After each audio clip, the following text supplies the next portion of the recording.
안녕하세요. 부적에 대한 질문이 있어서 오늘은 도교의 부적을 이야기해 보려고 합니다.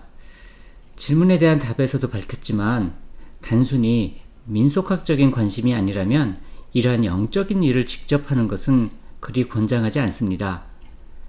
다른 모든 분야처럼 이 분야도 전문가들이 있으니 그러한 전문가들에게 합리적인 비용을 지불하고 의뢰하는 것이 더 낫습니다. 다만 개인적으로는 더 이상 이런 분야와 관련을 짓고 있지 않고 있어서 누구에게 의뢰하는 것이 더 낫다, 어떤 사람은 안 좋다, 이런 이야기를 하기는 곤란합니다. 그래서 부디 선하게 인연이 되셔서 좋은 분들 만나기를 기원합니다. 오늘 영상이 도움이 되신다면 구독과 좋아요를 부탁드립니다.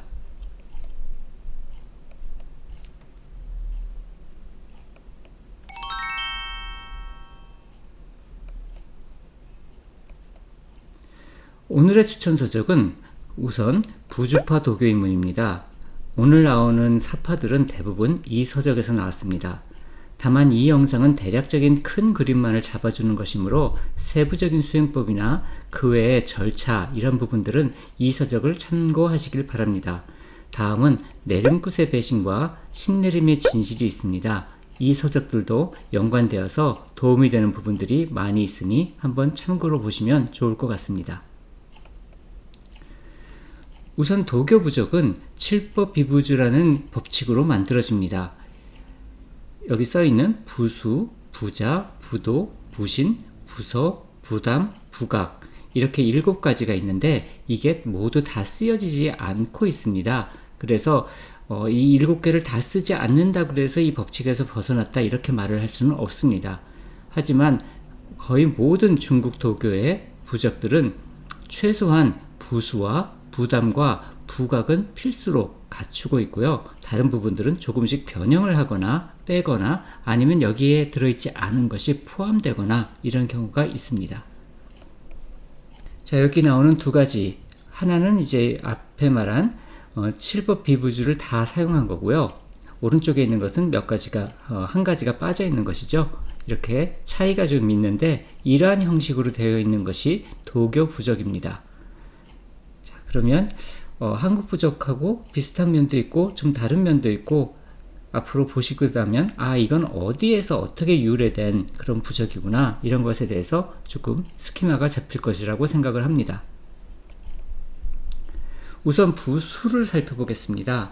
부수는 부적의 가장 상단 부분으로 이 부적이 도교 신명계에 어떠한 맥을 타고 오는 부적인지 그것을 표시하는 것입니다. 무속에서 말을 한다면 어떤 줄력인지 그것을 가리하는 것과 같은 것입니다. 우선 가장 많이 사용되는 것으로 삼청이라고 해서 태청, 태상노군, 옥청, 원시천존, 상청, 통천교주 이렇게 세 분을 상징하는 V자같이 생긴 것 3개 이렇게 놓여있는 그러한 삼청부수가 있습니다. 다음으로 삼청부수와 많이 혼동되는 것으로 삼계부수가 있습니다. 이것은 아까는 그 V자가 3가지가 이제 다른 위치에 놓였는데 나란히 쓰여져 있는 것으로서 천궁, 인궁, 지궁을 표현을 합니다. 또는 칙이나 칙령 아래에 체크를 하는 것을 삼계공 부수라고 합니다. 삼계공은 삼장군이나 삼태성군 이렇게도 표현이 되는데 이 경우는 조금 다른 모습으로 나타나기도 합니다. 왼쪽이 삼장군 부수고요. 오른쪽이 삼태성군 부수입니다. 삼장군은 뇌, 화, 풍, 벼락, 불, 바람 이 3가지 신을 의미합니다.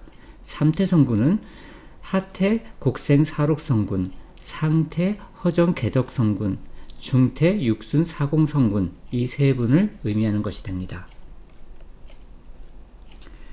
왼쪽에 있는 사선으로 4개의 선을 그은 것은 물수자를 파자한 것으로서 음수부수라고 합니다. 음양할 때 음에다 물수자를 써서 음수부수요.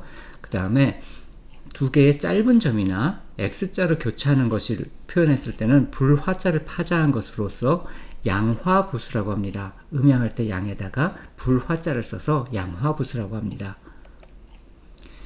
자, 여기까지 부수가 과연 이 부적이 어떤 신명계와 연결이 되는지를 표현했다면 이제 부자라고 하는 글자를 쓰는 것입니다. 보통 부적의 한가운데 정도에 쓰여지게 되는데 일종의 충문으로서 칙 또는 령 이런 것을 많이 사용합니다. 전서체나 이렇게 사용돼서 글자 모양이 여러 가지지만 여기 표현되어 있는 이러한 표시가 대부분 중간에 들어가 있는데 그게 부자입니다.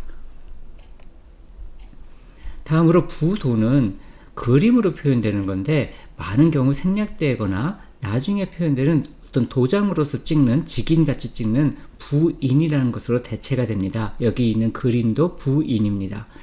부신은 이 부적을 담당하는 신의 명칭입니다. 부서는 이 부적으로 원하는 내용이 무엇이다 라고 쓰는 것으로서 예를 들면 소재길상 또는 금옥만당 이런 식으로 써놓는 것이 됩니다. 그것을 꼭 한자로 쓰는 것이 아니라 어떤 도형이나 기호 아닐 땐 그림으로까지 표현하는 경우도 있습니다. 어떻게 보면 가장 중요하다고 할 수 있는 것이 부담입니다. 부담은 이 부적의 에너지를 담당하는 부분으로서 역시 여러 가지 모습이 있는데 보통 북두칠성을 상징하는 강으로서 사용되는 경우가 있고요. 또는 령, 화합 여러 가지들이 있는데 여기 나오는 것 외에도 여러 가지 더 다양한 부담이 있습니다. 결국 이 부담이라는 것은 어떤 형태의 에너지를 집적할 수 있는 배터리 같은 역할을 해서 기를 넣게 되면 이 부담의 저장이 되는 것입니다. 어떤 식으로 충전하는지는 부주파 도교입문서적에 좀 더 상세하니까 여기서는 간략하게 넘어가도록 하겠습니다. 마지막으로 이제 부각은 부적의 가장 아래에 그려지는 것인데 부적에 담긴 힘이 해당 사안을 실행하기 위해서 움직여가는 것을 표현합니다. 부적의 다리라는 의미가 되죠. 그래서 부수, 부적의 머리, 부담, 부적의 에너지, 그리고 부각해서 부적이 실제로 작동하는 것, 이것이 합쳐져서 이 세 가지는 항상 들어가는 것이 도교 부적의 특징이 됩니다. 도교는 상징과 표상을 사용하는 것이 굉장히 강력하기 때문에 이렇게 상징적으로 되어 있는 것들이 도교 부적이 됩니다. 자, 그럼 지금까지 배운 것으로서 한 가지 부적을 만들어 보겠습니다. 여기서는 이기풍수의 처방으로서 부적을 만든다고 하죠. 한번 도교에서 1000개의 신선들은 보통 삼청부수를 주로 사용하므로 삼청부수 3개의 V자를 하는 것 이렇게 찍었습니다. 그리고 이기풍수에서는 구천현녀라는 여자 신선이 굉장히 중요한 위치이기 때문에 신의 명칭으로서는 구천현녀를 써보았습니다. 그리고 부자르 칙자를 이 가운데 있는 칙자를 쓰고요. 이 칙자의 양쪽에서 선을 내리는 것을 천주와 지주, 하늘의 기둥과 땅의 기둥이라고 하는데 이 두 가지 천주와 지주를 내리고 그리고 그 천주와 지주 사이에 부서로서 소재길상, 재액을 없애고 기란이를 끌어온다는 그런 글자를 쓰는 것입니다.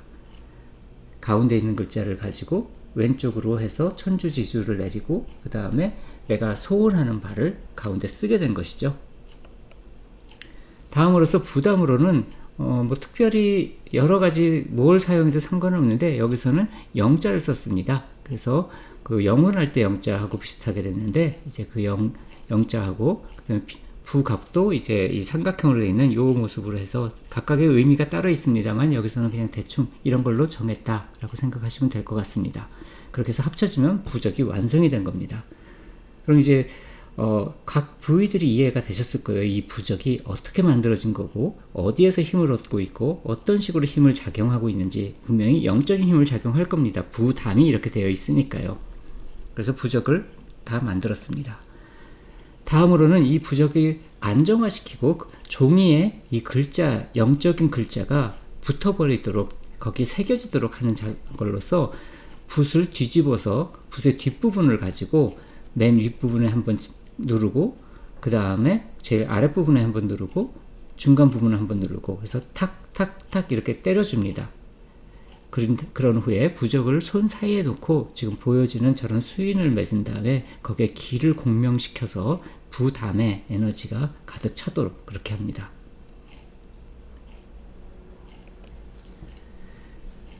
만약에 어떤 문파에 정식으로 입문을 한 도사라면 그 문파에 내려오는 부인이 있습니다. 도장입니다.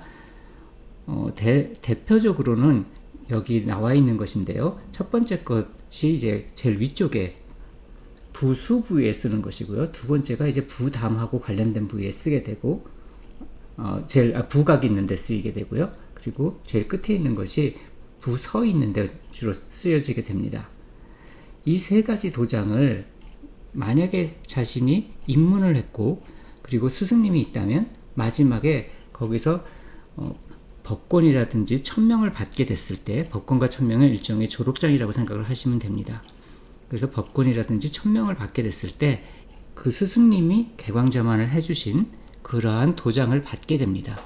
그래서 만약에 이 도장을 스승님으로부터 받았다고 하면 앞에 있는 것처럼 기를 충전한다든지 그런 거는 필요가 없어집니다. 그냥 3번 점을 찍는 그 위치에 이 도장으로 눌러주는 것만으로도 충분하게 됩니다. 그래서 이런 것들을 다 법보 또는 법회 뭐 이런 식으로 부르게 됩니다. 자, 이런 모습으로 완성이 되는 겁니다. 여기까지 완성이 되면 이제 부인이 어떻게 찍혔는지 아실 수 있으실 겁니다. 제일 위쪽에, 그 다음에 아래쪽, 그리고 한가운데 이렇게 그 순서를 정해서 그대로 찍은 것이 됩니다. 그리고 이제 금옥만당이라고 되어 있는 그 내용은 항상 변할 수 있는 그런 부분들입니다.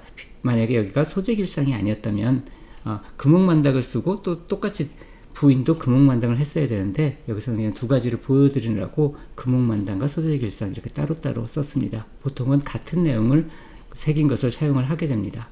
그러니까 위에 쓰는 태극과 같은 그 위치에 찍는 것과 그리고 제일 아래 부각에 찍는 것, 이 두 가지는 금운파의 특징을 나타내주고 가운데는 그때그때 따라서 다른 부적을 쓸 때마다 다른 종류를 사용하게 됩니다. 자, 그러면 오늘은 여기까지로 모두 마칠 수 있을 것 같습니다. 조금이라도 도움이 되셨으면 좋을 것 같고요.